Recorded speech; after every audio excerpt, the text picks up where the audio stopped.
नमस्कार, मेरा नाम प्रियंका कश्यप है। मैं एक past life regression therapist, hypnotherapist, एक टैरो कार्ड रीडर और एक स्पिरिचुअल हीलर हूँ। आप सभी का स्वागत है इस वीडियो में। आज की इस वीडियो में मैं जो विषय लेकर आई हूँ वो है न्यू मून, मतलब कि अमावस्या। एक मानव के जीवन में जो ये मून की साइकिल्स होती हैं, जिसको कि हम पूर्णिमा और अमावस्या बोलते हैं, उसका बहुत ज़्यादा महत्व होता है। शायद हमने कभी वो नोट नहीं किया हो, लेकिन जो मून की साइकिल्स होती हैं वो हमारे इमोशंस को, हमारे विचारों को, हमारे व्यवहार को बहुत ज़्यादा इन्फ्लुएंस करती है। जो मून होता है वो अफेक्ट करता है हमारी बॉडी के वाटर कंटेंट को। अगर आपने देखा होगा तो जो पूर्णिमा होती है, पूर्णिमा के समय जो ज्वार भाटा होते हैं वो बहुत ही ऊंचे ऊंचे आते हैं। जो समुद्र में जो लहरें होती हैं वो और भी ज़्यादा ऊंची उठती हैं, क्योंकि जो मून का मतलब चंद्रमा का जो मैग्नेटिक पुल होता है वो उस वाटर कंटेंट को पुल अप करता है। इसी तरह जो एक मानव शरीर है उसमें जो 70% होता है वो होता है वाटर कंटेंट। तो डेफिनेटली इसलिए जो मून होता है वो हमारे वाटर कंटेंट को भी अफेक्ट करता है, और जो हमारा वाटर कंटेंट होता है वो कम्प्लीटली रिलेटेड है, कनेक्टेड है हमारी इमोशन से, हमारी भावनाओं से। तो आप मोस्टली देखेंगे कि मोस्टली पूर्णिमा के समय जो आपकी भावनाएं हैं, जो विचार हैं, जो भी आपके अचेतन मन में डीप डाउन जो फियर्स है, हेल्पलेसनेस है, होपलेसनेस है, सैडनेस है, वो बाहर आने लगती है, क्योंकि वो इसलिए जो चंद्रमा है वो आपकी इमोशंस को अफेक्ट कर रहा है। अगर हम इन साइकिल्स को अच्छे से समझ जाएं तो हम ये भी समझ सकेंगे कि हम भी एक नेचर का पार्ट हैं, और हम भी जो ये नेचर के का पार्ट अपने आप को समझ के उसका फ़ायदा उठा सकते हैं, अपनी ज़िंदगी अच्छी कर सकते हैं। अभी कुछ ही दिनों में अमावस्या आने वाली है, तो जैसे मैंने आपको बताया जो ये मून है वो हमारे मन को अफेक्ट करता है। तो हम इस मून की साइकिल के साथ कुछ ऐसा कर सकते हैं जो हमें हेल्प करे हमारी ज़िंदगी में नई बिगिनिंग्स, नए प्रोजेक्ट्स, कुछ नया स्टार्ट करने के लिए। जो एस्ट्रोलॉजी होती है उसमें भी जो मून होता है उसे ऑफ कोर्स मदर से कनेक्टेड किया जाता है, लेकिन उसके अलावा जो मून है वो कनेक्टेड होता है हमारे विचारों से, हमारी भावनाओं से, हमारी इमोशंस कैसी हैं, हम अपने आप को नर्चर करते हैं कि नहीं, हमारे अंदर अपने आप को और दूसरों को नरिश करने की एबिलिटी है कि नहीं, वो भी हम मून से ही देखते हैं। तो मून इतना ज़्यादा इम्पॉर्टेंट होता है किसी भी मानव की लाइफ में। तो अभी कुछ दिनों में आ रही है अमावस्या। अमावस्या क्या है? अमावस्या से एक नई साइकिल शुरू होगी। धीरे धीरे करके एक दो दिन बाद जो चंद्रमा होता है उसके छोटे छोटे क्रिसेंट्स दिखने लगते हैं, मतलब थोड़ा थोड़ा हमें वो रेखा दिखने लगती है चंद्रमा की, और धीरे धीरे करके चंद्रमा का जो विजिबल पार्ट है वो हमको और ज़्यादा दिखने लगता है। तो उससे होता क्या है, उससे हम कैसे फ़ायदा उठा सकते हैं, कैसे हम अपना जीवन बदल सकते हैं, ये हम जानने की कोशिश करेंगे। उससे पहले एक चीज़ और बताना चाहूँगी। जो मून होता है, जैसे मैंने आपको बताया, एस्ट्रोलॉजी में मून को हम माता से जोड़ते हैं, माँ से कनेक्ट करते हैं। ऐसे ही जो सन होता है, जो सूर्य होता है, उसको हम कनेक्ट करते हैं फादर फिगर से। तो जो सन की एनर्जी है वो डिपेक्ट करती है हमारी एक्शन ओरिएंटेशन, फादर एनर्जी, जो हमारे अंदर एक ड्राइव है कुछ करने की। जो मून एनर्जी है वो बताती है हमारे विचार कैसे हैं, भावनाएं कैसी हैं, हमारे विचार किस ओर जाते हैं। तो न्यू मून के टाइम पे क्या हो रहा है, जो मून है वो धरती और सूरज के बीच में है। मतलब कि जैसे ये धरती है, इधर सूरज है, तो बीच में मून है। और जो मून का जो पार्ट जो धरती की तरफ है, क्योंकि वो सूरज की रोशनी को रिफ्लेक्ट बैक नहीं कर रहा है, क्योंकि सूरज इस साइड है, तो जो डार्क वाला साइड है हमें वो दिखता है, लेकिन क्योंकि वो कम्प्लीटली अंधकार में है तो वो हमें दिख नहीं रहा है।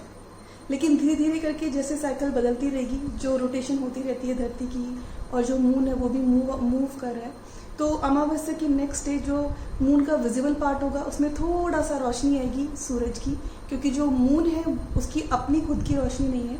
जो मून होता है वो सिर्फ सूरज की रोशनी को रिफ्लेक्ट बैक करता है, और जिसकी वजह से हम मून को देख पाते हैं।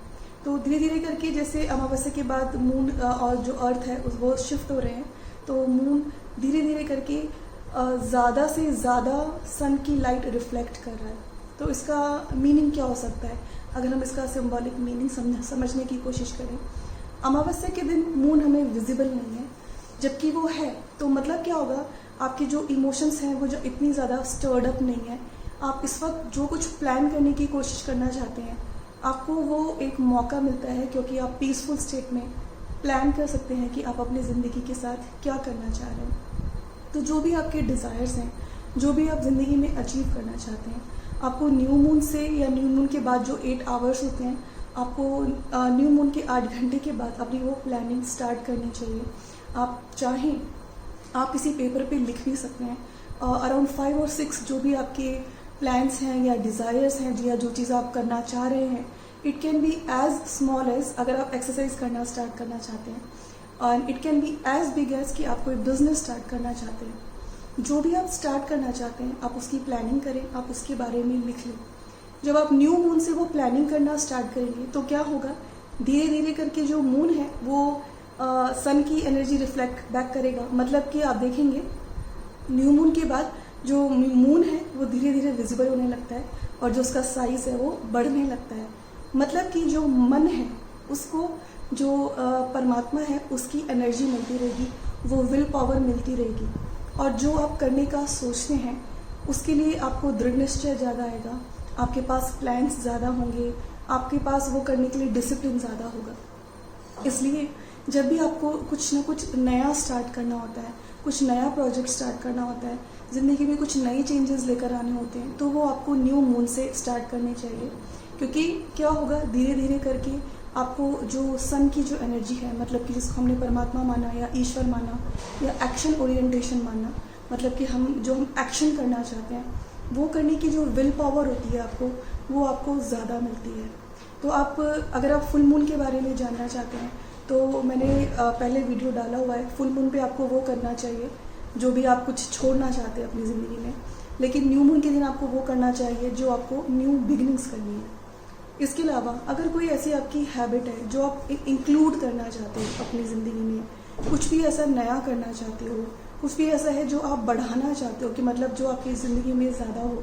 फॉर एग्ज़ाम्पल, अगर आपको लगता है कि आप बहुत दिन से अपने किसी फ्रेंड से बात नहीं की, आपने किसी कोई आपके जो करीबी हैं आपने उनसे बात नहीं की, और आपको लगता है कि आपको अपनी रिलेशनशिप उनसे अच्छी करनी है, आपकी जो रिलेशनशिप की जो मधुरता है उसको आपको और स्ट्रॉन्ग करना है, तो आप न्यू मून पे प्लान करें कि आप अपने फ्रेंड्स से बात करें, आप उनसे फिर से उनके हालचाल पूछें।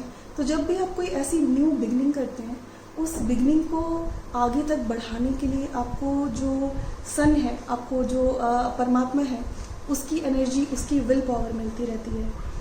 इसके अलावा जो ये टाइम होता है, ये होता है रिफ्लेक्ट बैक करने का। मतलब कि आपको अपने आप से ये पूछना चाहिए कि आप जो भी करते आ रहे हैं लाइफ में, या जो भी आप करना चाहते हैं, क्या आप सच में उसकी तरफ अपने स्टेप्स ले रहे हैं? क्योंकि जितना आप रिफ्लेक्ट बैक करेंगे अपने आप में, तो आपको उतना ज़्यादा समझ में आएगा कि जो आपको स्टेप्स लेने हैं शायद आप वो ले नहीं रहे हो, वो खाली आपके मन में ही है। न्यू मून का टाइम वो होता है कि उस वक्त आप ज़्यादा, आपके जो इमोशंस हैं वो इतनी उथल पुथल में नहीं है, क्योंकि अभी मून इतना ज़्यादा विजिबल नहीं है। तो इससे पहले कि वो उथल पुथल स्टार्ट हो, तो बेटर है आप अपने आप को और डिसिप्लिन कर लें, और आप अपना जो प्लान है उसको कार्यान्वित करने लगे। जो न्यू मून का टाइम होता है वो एक्चुअली में अच्छा माना जाता है, क्योंकि न्यू मून के टाइम पे जो भी हम सीड बोते हैं अपने मन में, तो अगर हम अच्छाई का सीड बोएंगे तो वो बढ़ेगा, नेगेटिविटी का सीड बोएंगे तो वो बढ़ेगा।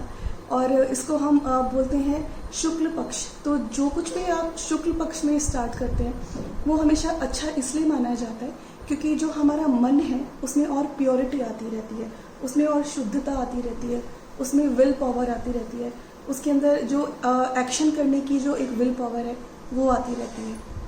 तो इस न्यू मून पे आप कोशिश करके देखना, आप डेट चेक कर लेना, शायद इस मंथ अप्रैल में जो पड़ रही है 22 या 23 को है न्यू मून की जो डेट है, तो आप उसमें चेक कर लें कैलेंडर में कि न्यू मून कब स्टार्ट हो रहा है। तो जो न्यू मून के बाद के जो 8 आवर्स होते हैं, आप उसके बाद अपनी प्लानिंग स्टार्ट करें, क्योंकि उसके बाद क्या होगा कि अगर आप बिल्कुल जब न्यू मून स्टार्ट हो रहा है तब प्लान करें तो आपके पास बिल्कुल भी एनर्जी नहीं है। लेकिन जब 8 आवर्स के बाद या 16 आवर्स के बाद भी आप प्लान करेंगे तो धीरे धीरे, क्योंकि मून अपना जो प्लेस है उसको बदल रहा है, तो जब आप उसके बाद स्टार्ट करते हैं तो आपको जो एनर्जी है, जो विल पावर है, जो एक दिशा है, वो आपको ज़्यादा अच्छे से मिलेगी। तो अपनी जो ये साइकिल है मून की, उसका आप बेनिफिट उठाएं। जो भी ज़िंदगी में चेंजेस लेकर आना चाहते हैं, जो चीज़ें आप सोच रहे थे आपने अभी तक स्टार्ट नहीं की हैं, तो कोशिश करके देखिए इस न्यू मून पे कुछ ना कुछ नया स्टार्ट ज़रूर कीजिए। तो इस वीडियो के लिए अभी के लिए इतना ही। Thank you.